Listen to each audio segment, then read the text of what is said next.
दशरथ का पुत्रेष्टि यज्ञ। राजमहल में राजा दशरथ दुखी होकर बैठे हैं। सूत्रधार। अयोध्या के राजा दशरथ बहुत दुखी थे क्योंकि उनके कोई संतान नहीं थी। उन्होंने ऋषि वशिष्ठ के परामर्श से पुत्रेष्टि यज्ञ कराने का निर्णय लिया। राजा दशरथ विनम्र स्वर में, हे गुरुदेव, मुझे बताए ऐसा कौन सा उपाय है जिससे मेरे वंश को संतान का सुख प्राप्त हो। ऋषि वशिष्ठ। राजन, पुत्रेष्टि यज्ञ कराए। भगवान अवश्य आपकी मनोकामना पूर्ण करेंगे। यज्ञ का आयोजन होता है और अग्निदेव प्रसाद लेकर प्रकट होते हैं। अग्निदेव। राजन, इस प्रसाद को अपनी रानियों में बांट दीजिए, इससे आपको 4 पुत्र प्राप्त होंगे। राजा दशरथ प्रसाद कौशल्या, कैकेयी और सुमित्रा में बांटते हैं। दृश्य 2। श्रीराम का जन्म। अयोध्या में उत्सव का माहौल है। भगवान श्रीराम के जन्म की घोषणा होती है। आल। सूत्रधार। कुछ समय बाद अयोध्या नगरी में 4 पुत्रों का जन्म हुआ। कौशल्या के पुत्र श्रीराम, कैकेयी के पुत्र भरत और सुमित्रा के पुत्र लक्ष्मण और शत्रुघ्न। गाने और नृत्य के साथ खुशी मनाई जाती है। सभा के लोग जय श्री राम, जय श्री राम। श्री राम का विद्याभ्यास। महाराज दशरथ के 4 पुत्र थे, श्री राम, लक्ष्मण, भरत और शत्रुघ्न। चारों बालक गुणों और शील के धनी थे। जब श्री राम और उनके भाई शिक्षा प्राप्त करने योग्य हुए, तब महाराज दशरथ ने ऋषि वशिष्ठ से उनके विद्याभ्यास की बात की। ऋषि वशिष्ठ महान ज्ञानी और तपस्वी थे। वे सभी राजकुमारों को न केवल शस्त्र विद्या सिखाना चाहते थे, बल्कि धर्म, नीति और समाज के प्रति कर्तव्यों का भी ज्ञान देना चाहते थे। एक शुभ दिन राजकुमारों को गुरु वशिष्ठ के आश्रम भेजा गया। गुरु वशिष्ठ का आश्रम प्रकृति की गोद में बसा हुआ था। वहां नदी के किनारे हरी भरी घास, फल फूलों से लदे वृक्ष और चारों ओर शांति का वातावरण था। आश्रम में सादा जीवन और उच्च विचार का पालन किया जाता था। राजकुमारों ने सबसे पहले आश्रम के नियमों को अपनाया। गुरु वशिष्ठ ने उन्हें वेद, उपनिषद और शास्त्रों का ज्ञान दिया। इसके साथ ही धनुर्विद्या, तलवारबाजी, तीरंदाजी और घुड़सवारी की शिक्षा भी दी। श्री राम अपनी बुद्धिमत्ता और विनम्रता से गुरु वशिष्ठ के प्रिय शिष्य बन गए। वे हर बात को ध्यान से सुनते और उसे अपने जीवन में उतारते। शिक्षा के साथ साथ राजकुमारों को आत्मसंयम, सेवा भाव और धैर्य का पाठ भी पढ़ाया गया। एक दिन गुरु वशिष्ठ ने राजकुमारों से पूछा, सच्चा धर्म क्या है? श्री राम ने विनम्रता से उत्तर दिया, सच्चा धर्म वह है जिसमें सभी प्राणियों के प्रति करुणा और सेवा भाव हो। अपने कर्तव्यों का निर्वहन करना और दूसरों की भलाई के लिए समर्पित रहना ही सच्चा धर्म है। गुरु वशिष्ठ उनके उत्तर से बहुत प्रसन्न हुए। समय बीतता गया और राजकुमारों ने सभी विद्याओं में निपुणता प्राप्त कर ली। श्री राम के चरित्र और ज्ञान ने उन्हें सबसे विशेष बना दिया। गुरु वशिष्ठ ने महाराज दशरथ को उनका विद्याभ्यास पूर्ण होने की सूचना दी। जब राजकुमार अयोध्या लौटे तो उनकी विद्वता और शील देखकर पूरा नगर प्रसन्न हो उठा। श्री राम के संस्कार और शिक्षा ने उन्हें मर्यादा पुरुषोत्तम बनने की दिशा में अग्रसर किया। विश्वामित्र का आगमन। अयोध्या की धरती पर एक अद्भुत दिन था। महाराज दशरथ अपने राजमहल में सभा कर रहे थे। तभी एक द्वारपाल ने सूचना दी, हे महाराज, महान तपस्वी ऋषि विश्वामित्र आपके दर्शन को पधारे हैं। महाराज दशरथ तुरंत सिंहासन से उठ खड़े हुए। उन्होंने कहा, महान ऋषि का हमारे महल में स्वागत करना हमारे लिए सौभाग्य की बात है। उन्हें ससम्मान भीतर लाया जाए। कुछ ही क्षणों में ऋषि विश्वामित्र दरबार में प्रविष्ट हुए। उनके चेहरे पर तप और तेज का अद्भुत मिश्रण था। वे लंबी सफेद दाढ़ी, केसरिया वस्त्र और हाथ में यज्ञोपवीत धारण किए हुए थे। उनके साथ एक दिव्य आभा थी जो उनकी तपस्या का परिचायक थी। दशरथ ने ऋषि का अभिवादन करते हुए कहा, हे महर्षि, आपका इस अयोध्या नगरी में स्वागत है। कृपया बताएं, मैं आपकी क्या सेवा कर सकता हूँ? विश्वामित्र ने गंभीर स्वर में कहा, महाराज दशरथ, मैं यहाँ एक विशेष कार्य के लिए आया हूँ। राक्षसों ने हमारे यज्ञों को भंग करना शुरू कर दिया है। उनकी दुष्टता से ऋषि मुनियों का जीवन कष्ट में हो गया है। हमें ऐसे वीर की आवश्यकता है जो इन राक्षसों से हमारी रक्षा कर सके। दशरथ ने चिंतित होकर पूछा, हे ऋषिवर, कौन है वह वीर जिसकी आपको आवश्यकता है? विश्वामित्र ने शांत स्वर में उत्तर दिया, आपके ज्येष्ठ पुत्र राम। राम में वह शक्ति और सामर्थ्य है जो इन राक्षसों का विनाश कर सकती है। मुझे उनके साथ लक्ष्मण को भी चाहिए। मैं उन्हें अपने साथ वन में ले जाऊंगा और उन्हें यज्ञ की रक्षा करने का दायित्व सौंपूंगा। ये सुनकर दशरथ थोड़े विचलित हो गए। उन्होंने कहा, हे ऋषि, राम अभी केवल एक बालक हैं। मैं उन्हें इतनी बड़ी जिम्मेदारी कैसे सौंप सकता हूँ? मैं स्वयं आपके साथ चलकर राक्षसों का संहार करूंगा। लेकिन विश्वामित्र ने गंभीर स्वर में कहा, महाराज, राम साधारण बालक नहीं है। वे दिव्य गुणों से परिपूर्ण हैं। उनके हाथों ही राक्षसों का अंत लिखा है। ये समय है जब वे अपने साहस और धर्म का परिचय दें। गुरु वशिष्ठ, जो सभा में उपस्थित थे, उन्होंने दशरथ को समझाया, हे महाराज, विश्वामित्र ऋषि का आगमन और उनकी इच्छा स्वयं ईश्वर की योजना है। राम को इस कार्य के लिए भेजना न केवल उनका धर्म है, बल्कि यह उनके जीवन का उद्देश्य भी है। दशरथ ने गहरी सांस ली और अपने पिता हृदय पर नियंत्रण करते हुए राम और लक्ष्मण को बुलवाया। जब राम और लक्ष्मण आए तो दशरथ ने उन्हें ऋषि विश्वामित्र के सामने प्रस्तुत किया और कहा, हे ऋषि, ये मेरे पुत्र राम और लक्ष्मण हैं। मैं उन्हें आपकी सेवा में समर्पित करता हूँ। राम और लक्ष्मण ने विनम्रता से ऋषि का अभिवादन किया। विश्वामित्र ने उनकी ओर देखा और कहा, तुम दोनों ही धर्म के सच्चे योद्धा हो। अब चलो, हमारे यज्ञ की रक्षा का समय आ गया है। इस प्रकार राम और लक्ष्मण विश्वामित्र के साथ यज्ञ की रक्षा के लिए वन की ओर प्रस्थान कर गए। यही वह क्षण था जब राम का वीरता और धर्म की ओर पहला कदम शुरू हुआ। ताड़का वध और अहिल्या उद्धार। ताड़का वध। ऋषि विश्वामित्र राम और लक्ष्मण को लेकर घने जंगलों की ओर बढ़ रहे थे। इस जंगल का नाम ताड़का वन था, जो अपनी भयावहता के लिए प्रसिद्ध था। ये वन राक्षसी ताड़का के आतंक के कारण निर्जन हो गया था। ताड़का एक भयानक राक्षसी थी, जिसकी गर्जना से आसमान कांप उठता था और उसकी उपस्थिति मात्र से लोग भयभीत हो जाते थे। जब वे ताड़का वन पहुंचे, विश्वामित्र ने राम से कहा, हे राम, ये वही स्थान है जहां ताड़का का आतंक व्याप्त है। इसे मारना न केवल धर्म का कार्य है, बल्कि मानवता की रक्षा भी। ये तुम्हारी पहली परीक्षा है। राम ने गुरु की आज्ञा शिरोधार्य की। उन्होंने धनुष उठाया और ताड़का को ललकारा। ताड़का ने अपने भयंकर रूप में आकर राम और लक्ष्मण पर हमला किया। उसकी गर्जना से वन का हर कोना गूंज उठा। राम ने अपनी अचूक तीरंदाजी का प्रदर्शन करते हुए ताड़का को मार गिराया। विश्वामित्र ने आशीर्वाद देते हुए कहा, हे राम, आज तुमने धर्म और न्याय की रक्षा की है। अब यह वन फिर से पवित्र हो गया है।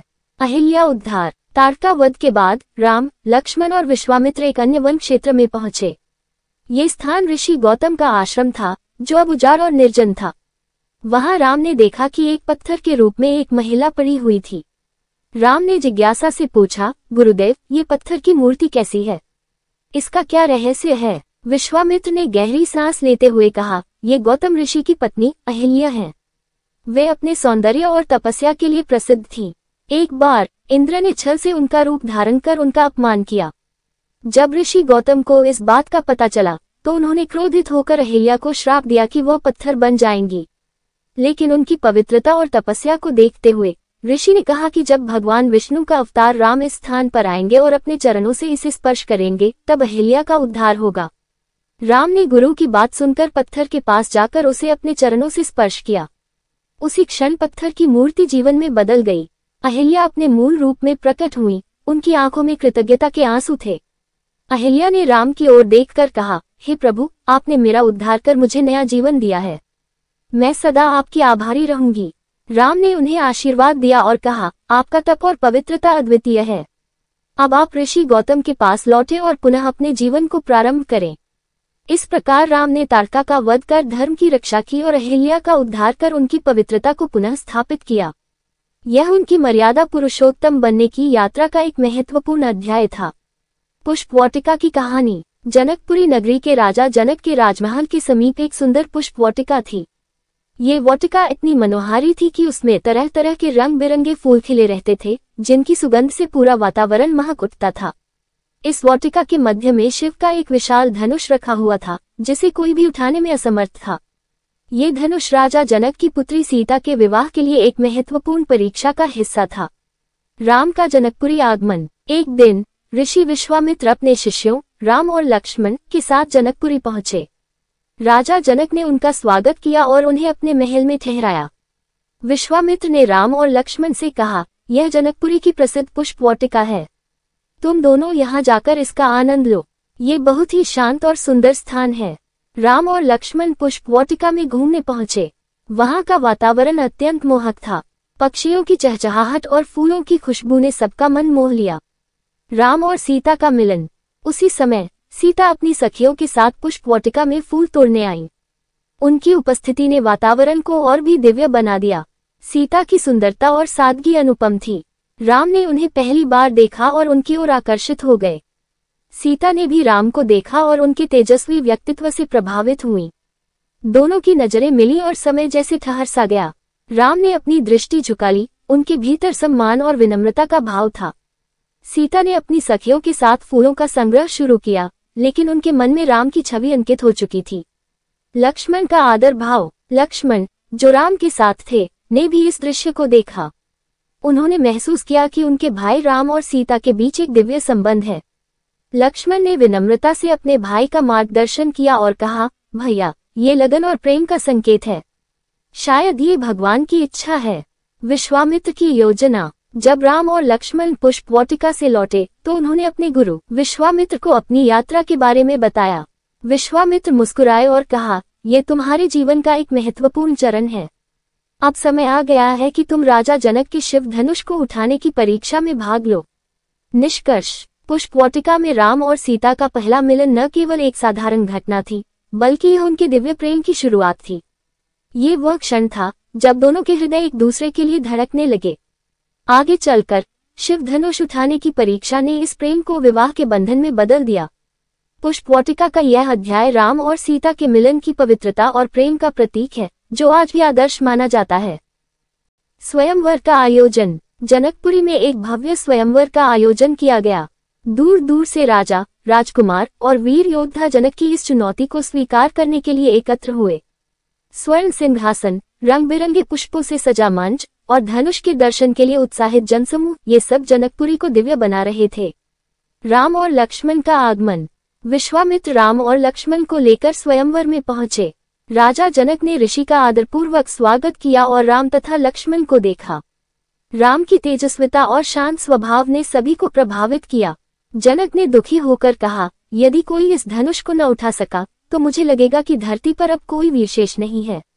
विश्वामित्र ने मुस्कुराते हुए कहा, हे जनक, निराश मत हो। मेरे शिष्य राम को यह अवसर प्रदान करें।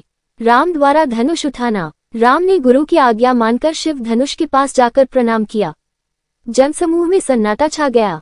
राम ने सहजता से धनुष को उठाया और उसकी प्रत्यंचा चढ़ाने का प्रयास किया।